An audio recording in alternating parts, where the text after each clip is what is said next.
সঙ্গে। একটি জোনাক পোকা যেমন তার আপন আলোয় পুরো অন্ধকার একটি জায়গায় জ্বলজ্বল করে জ্বলতে থাকে, তেমনি একটি বই তার আপন জ্ঞানের আলোয় জ্বলে ওঠে।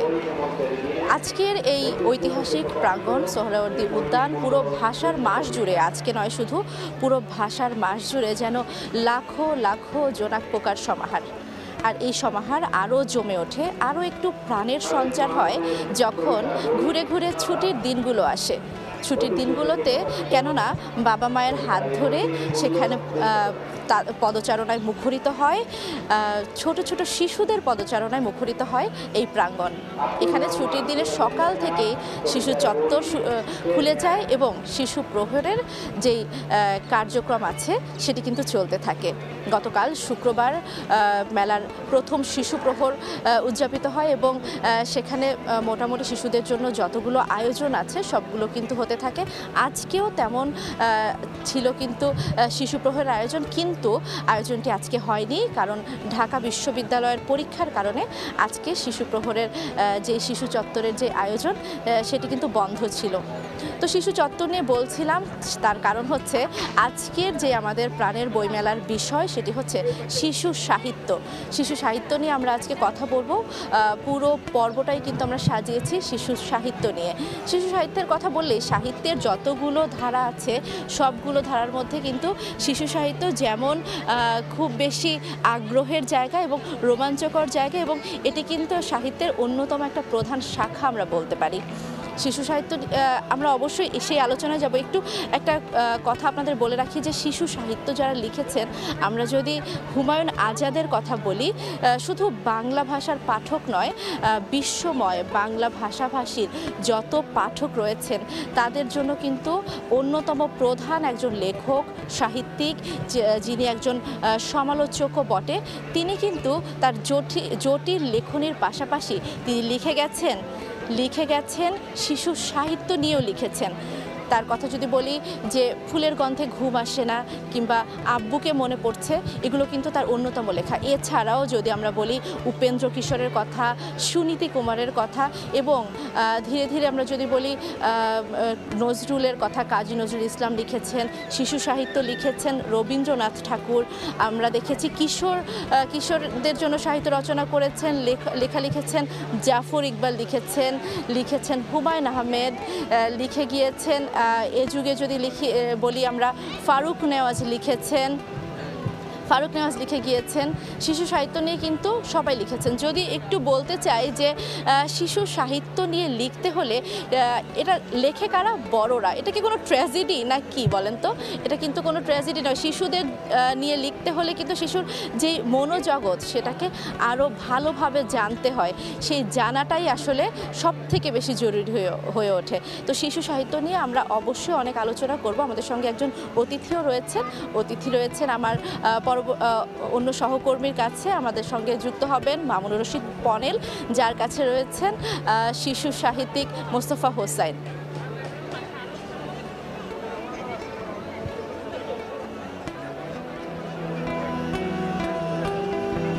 অষ্টম দিনে এসে বইমেলার রং আজ কিছুটা ভিন্ন, বলা যায় অনেকটাই রঙিন। যদিও ফাল্গুনের এখনও কয়েকটি দিন বাকি আছে ফাল্গুন আসতে, কিন্তু এরই মধ্যে বইমেলায় আগত দর্শনার্থী এবং ক্রেতাদের সাজসজ্জায় ফুলের আধিক্য প্রমাণ করে দিচ্ছে আসলে ফাল্গুন আসতে আর মাত্র কিছুদিন বাকি। যদিও আজকে মেলার যথারীতি দ্বার উন্মোচনের কথা ছিল সকাল 11টায়, যেহেতু আজকে সাপ্তাহিক ছুটির দিন, কিন্তু মেলার আজকে দ্বার উন্মোচন হয়েছে দুপুর 2টায়। সাপ্তাহিক ছুটির দিন হওয়ায় আজকে ভিড় হবে সেটি অনেকটা অনুমেয় ছিল, এবং তাই হয়েছে। আপনারা আমার পেছনে দর্শনার্থীদের ভিড় দেখে বুঝতে পারছেন কী পরিমাণ দর্শনার্থী এর মধ্যে মেলায় ভিড় করেছে। শুধুমাত্র বইমেলা প্রাঙ্গণেই নয়, এই বইমেলার আশেপাশে প্রাঙ্গণে দোয়েল চত্বরে, দোয়েল চত্বরে, এমনকি টিএসসি, শাহবাগের মোড় পর্যন্ত সব দিকে মানুষের ঢল নেমেছে। আজকে মেলা 2টায় শুরু হয়েছে এবং যদিও শিশু প্রহর আজকে হয়নি, কিন্তু তারপরেও প্রাপ্তবয়স্ক দর্শনার্থীদের এবং পাঠকদের হাত ধরে শিশুরা মেলায় এসেছেন। যদিও শিশু প্রহর আজকে হয়নি, সেজন্য শিশুদের কিছুটা মন খারাপ। এবং আরেকটি বিষয় আমরা গতকাল জানতে পেরেছি, এবার মেলায় শিশু প্রহরে সিসিম প্রহর ছিল না, সেজন্য শিশুদের কিছুটা মন খারাপ, কিছুটা মন ভার। আমরা যেটা জানতে পেরেছি, প্রতি বছর সিসিমপুর এই প্রোগ্রামটিতে যে আন্তর্জাতিক সংস্থা ইউনেস্কো প্রতিবার তহবিল প্রদান করে থাকে। এইবার সেই তহবিল সংকটের কারণে এবার তহবিল না দেওয়ায় সিসিমপুরের মঞ্চটি এবার বইমেলায় নেই। এই নিয়ে আমরা অভিভাবকদের কাছ থেকে কিছুটা অভিযোগ শুনেছি, শিশুদের কাছ থেকেও কিছুটা মুখ ভারের গল্প শুনেছি, কারণ তারা আসলে জানতো না যে এবার মেলায় সিসিমপুর থাকবে না, যেহেতু পূর্ব নির্দেশিত কোনো ধরনের নির্দেশনা ছিল না। আবার বাংলা একাডেমি প্রাঙ্গণ থেকে বাংলা একাডেমি থেকে পক্ষ থেকে বলা হয়েছে এবার সিসিমপুর আবেদন করেনি মেলা থাকতে, সেজন্য আসলে সিসিমপুর হয়নি।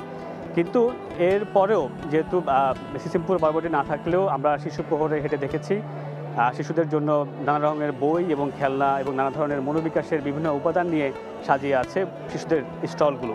কেবল শিশুদের স্টল নয়, বইমেলার প্রাপ্তবয়স্কদের যে বইগুলো আছে সেই স্টলগুলোতেও আলাদা করে শিশুদের কর্নার রয়েছে। আজকে মেলার ৮ম দিনে আমরা কথা বলবো বাংলাদেশের শিশু সাহিত্য নিয়ে, এবং সেজন্য আমাদের সঙ্গে একজন বিশেষ অতিথি আছেন, একজন শিশু সাহিত্যিক আছেন, লেখক এবং সাংবাদিক মুস্তফা হুসাইন। আমরা তার সঙ্গে কথা বলবো, জানবো বাংলাদেশের শিশু সাহিত্যের ক্রমবিকাশ এবং বাংলাদেশের শিশু সাহিত্যের অবস্থা। আমরা এখন কথা বলবো মুস্তফা হোসেনের সঙ্গে। আপনাকে স্বাগতম। আপনার কাছে প্রথমে যেটা জানতে চাই, আসলে শিশু সাহিত্য নিয়ে অনেকেরই এক ধরনের বলে থাকে যে শিশু সাহিত্য ছেলে খেলার মতো সহজ। আপনি বিষয়টাকে আসলে কীভাবে দেখেন? ছেলে খেলার মতো আসলে ঠিকই। শিশু সাহিত্যের উদ্ভবটা যদি আপনি চিন্তা করেন, দেখবেন যে শিশু সাহিত্যের বয়স কিন্তু সবচেয়ে প্রাচীন। এমনকি যখন লিখিত অক্ষরের আবিষ্কারের আগে জন্ম হচ্ছে শিশু সাহিত্য। দাদি, নানি এবং এই ধরনের বয়স্ক মহিলাদের কোলে বসে নাতি নাতিনরা যখন আপনার রূপকথা শুনতো, গল্প শুনতো, সেটা তো শিশু সাহিত্য। এটা মানে ধারাবাহিকতায় এগিয়েছে, প্রকাশভঙ্গি এগিয়েছে, প্রকাশ মাধ্যম এগিয়েছে, এবং মানুষের চিন্তা চেতনার মধ্যে এটা বিকাশ ঘটেছে। এবং এই বিকাশমান ধারা থেকে বয়স্কদের জন্য, মানে বয়স্ক পাঠকদের জন্য যেই সাহিত্য চর্চা, সেই সাহিত্য চর্চার সাথে সেটা ঢুকে গেছে। এখন শিশু সাহিত্যকে কঠিন বলার কোনো সুযোগ থাকে না। যদি সেটা কঠিন হয়ে যায় তাহলে শিশু উপযোগী হয় না। এটা একটা সাধারণ বিষয়। কারণ যখন আপনি শিশু সাহিত্য চর্চা করবেন, শিশুর মনস্তত্ত্ব নিয়ে চিন্তা করতে হবে আপনাকে, শিশুর ভাবনাকে চিন্তা ভাবনা করতে হবে, শিশুর জীবনবোধকে চিন্তা করতে হবে। সুতরাং ওই জায়গাটা শিশুর মতো যদি না হয়, আমার মতো বয়স্ক মানুষের মতো যদি হয়, তাইলে আর সেটা শিশু সাহিত্য থাকবে না, শিশুদের জন্য থাকবে না। সেই কারণেই এই বিষয়টা বলা হয়, যেহেতু শিশুর মন মানসিকতা সহজভাবে থাকে এবং তার চিন্তা চেতনাটা, তার দুনিয়া, তার পরিবেশ, তার ভাবনাটা যেহেতু সহজ থাকে, সেই কারণেই শিশুর জন্য যে সাহিত্য রচনাটা হয়, সেই সাহিত্যটাকে হতে হয় শিশুর মতোই অত্যন্ত সাবলীল, সরল, সহজ, যাতে করে সহজেই সে পারঙ্গম করতে পারে। সে কোনো একটা লেখা যখন পড়বে, পড়ার পর যদি সে ওই লেখার মধ্যে নিজেকে খুঁজে পায়, তাইলেই সেটা হবে শিশু সুলভ এবং শিশু সাহিত্য একটা প্রকৃষ্ট উদাহরণ। আপনি যখন একটি শিশুর জন্য লিখতে টেবিলে বসেন, তখন আপনার মাথার মধ্যে আসলে কী ঘুরে? আপনি কি চিন্তা করেন যে আমিও একজন শিশু হলে আমি কি ভাবতাম, বা আমি কীভাবে প্রকৃতি দেখতাম, আমি কীভাবে গল্পটাকে দেখতাম? আপনি কি তখন সেভাবে চিন্তা করে লিখেন? অবশ্যই। একজন শিশু সাহিত্যিক যখন বলা হয়, একটা প্রশ্ন কিন্তু আসে যে লিখে বড় হয় এটা শিশু সাহিত্যিক কিভাবে? আসলে কিন্তু এখানে একটা মজার বিষয় আছে। যখন একজন লেখক শিশুকে নিয়ে লিখেন, তার মন, চিন্তা, ভাবনা, সমস্ত কিছু, তার মনন সমস্ত কিছু দখল করে একটা শিশু। তিনি যদি শিশুর মতো না হতে পারেন, তাইলে সেই সাহিত্য চর্চা শিশুদের জন্য হবে না। ঠিক আমিও যখন আমি নিজে লিখতে বসি, তখন আমি নিজে শিশু হয়ে যাই, আমার শৈশবে ফিরে যাই, এবং এখন যারা শিশু আছে তাদের মধ্যে আমি ঢুকে যাই। কারণ আমার শৈশব ছিল যেমন, এখনকার শৈশব কিন্তু তেমন না। আমার চিন্তা ভাবনা, আমার পরিবেশ যেমন ছিল, এখন তেমন না। আমি হাতে মানে আপনার এই কাঠ কলম, মানে পেন্সিল, হ্যান্ডেল পেন দিয়ে লেখা দেখেছি এবং নিজে লিখেছি। আজকে সেই শিশুরা কিন্তু সেটা কল্পনাও করতে পারে না। আমি কলা পাতায় লেখা দেখেছি, আজকের শিশু এটা কল্পনাও করতে পারে না। তাকে যদি বলা হয় আমি মানে কলা পাতার মধ্যেই লিখলাম, সে হাসবে, এটা কি অদ্ভুত। আজকে আমি যখন শিশুর চিন্তা করব, আমাকে চিন্তা করতে হয় সে যে ডিভাইসটা ব্যবহার করছে, সে যে কম্পিউটারটা ব্যবহার করছে, তার মধ্যে তার মন মানসিকতা, চিন্তা ভাবনা কোন দিকে যাচ্ছে, ঠিক ওই জায়গায় আমার পৌঁছে যেতে হয়। আমরা আপনার কাছে আরেকটা বিষয় জানতে চাই, আপনি যখন শিশুদের জন্য লিখেন তখন মূলত আপনি কোন ধরনের প্রতিকূলতা বা কোন ধরনের চ্যালেঞ্জের মুখোমুখি আপনি হন? একজন শিশু সাহিত্যিককে কিন্তু প্রথম যে প্রতিকূলতাটার মধ্যে পড়তে হয় তাকে 70 বছর বয়সে মানে 60 বছর বয়সে তাকে চলে যেতে হয় 5 বছর বয়সে বা 7 বছর 10 বছর 20 বছর মানে 15 বছর বয়সে। সেইখানে নিজেকে মিলিয়ে নেওয়ার যে একটা প্রতিবন্ধকতা, সেই বিষয়টা কিন্তু আমি প্রথম প্রতিবন্ধকতা হিসাবে মনে করি। এবং যেই লেখক যতটা সহজভাবে, যতটা সাধারণভাবে এবং যত দ্রুত নিজেকে শিশু হিসাবে পরিণত করতে পারেন, সেই ততটা সফল। এবং এটা কিন্তু আমি মনে করি একজন শিশু সাহিত্যিকের জন্য বড় একটা চ্যালেঞ্জ। এখন আপনি বলতে পারেন যে ভাষার ক্ষেত্রে, শব্দচয়নের ক্ষেত্রে, তারপরে তার যে মনন বিষয় আছে, মনস্তত্ত্বটা আছে, শিশু মনস্তত্ত্বটা কিন্তু অত্যন্ত খুবই জরুরি। সেই জিনিসটাকে যদি একজন লেখক আয়ত্ত করতে না পারে তাইলে তার জন্য খুবই ডিফিকাল্ট হয়। যেমন ধরেন আমি একটা উপন্যাস লিখব বা গল্প লিখব, সেই গল্পের মধ্যে আমি কোন শব্দটা ব্যবহার করতে পারবো, কোন শব্দটা ব্যবহার করতে পারবো না, এই বিষয়গুলো কিন্তু আমাকে ভাবতে হয়। যেমন আমি কতটা ভয়ঙ্কর রূপ আমি আমার লেখা প্রকাশ করতে পারবো, মানে হত্যা, ষড়যন্ত্র, এই ধরনের যে অহরহ ঘটছে দুনিয়াতে, সেই জিনিসগুলোকে আমি কিভাবে একটা বাচ্চার সামনে উপস্থাপন করব, একটা মৃত্যুকে কিভাবে উপস্থাপন করব, এই উপস্থাপনগত যে বিষয়গুলো, সেই বিষয়গুলোকে একজন লেখককে ভাবতে হয়। এবং এটা করতে গিয়ে কারণ নিজের অস্তিত্বকে, নিজের সত্তাকে কিন্তু অনেকটা বিলিয়ে দিতে হয় যে আমি ওইভাবে গেলাম। অত্যন্ত সচেতন থাকতে হয়। ওই যে বললাম, ভয়ঙ্কর, কতটুকু ভয়ঙ্কর আমি তাকে উপস্থাপন করতে পারবো তার সামনে, তার মনস্তাত্ত্বিক যে চিন্তা ভাবনাটা আছে, মনস্তাত্ত্বিক বিষয়টাকে আমার জানা, এইগুলি কিন্তু একজন শিশু সাহিত্যিকের জন্য আমি মনে করি মানে একটা প্রতিবন্ধকতা, ভাবনার প্রতিবন্ধকতা হিসেবে তৈরি করে। এইটা তো আছেই। এবং আরেকটা বিষয়, কোমলমতি শিশুদের তো বিবেচনা বোধ ঠিক মতো এভাবে গড়ে ওঠে না, সেই জন্য তারা পৃষ্ঠার অক্ষরে যা দেখে তাই তারা বিশ্বাস করে। এই ক্ষেত্রে লেখকদের আসলে কতটুকু সচেতনতা হতে হয় আসলে? এটা অবশ্যই সচেতন হতে হবে। কারণ আমি যখন এই বয়সের পাঠক হিসেবে যখন আমি একটা কিছু পড়ব, তখন আমার নিজস্ব কিছু চিন্তা ভাবনা থাকবে। কারণ আমার যে আইলুকটা আছে, আমার যে পর্যবেক্ষণ আছে তার বিস্তীর্ণ। কিন্তু একটা শিশু যখন তার মার কাছে হাত ধরে যখন পথ চলা শুরু করে, তখন সে মাকেই সর্বক্ষণ ফলো করে। তারপরে তার যখন দৃষ্টিভঙ্গি প্রসারিত হয়, তখন সে বিভিন্ন মাধ্যমে সে যায়, যেমন ধরেন রেডিও, টেলিভিশন, কম্পিউটার ইত্যাদিতে যায়। এবং সে যখন তার সামনে যেই প্রতীকটা দেখা যায়, সেই প্রতীকটাকেই সে মনে করে এটাই সত্য। যে কারণে আমি আগে বললাম যে শব্দ চয়নের ক্ষেত্রে যথেষ্ট সচেতন হওয়ার প্রয়োজন হয়। এই কারণেই একজন লেখক সবসময় চিন্তা করতে হয় যে শিশু কতটুকু গ্রহণ করতে পারবে, তার গ্রহণ ক্ষমতা কতটুকু আছে, এই বিষয়গুলো কিন্তু তাকে সবসময় খেয়াল করতে হয়।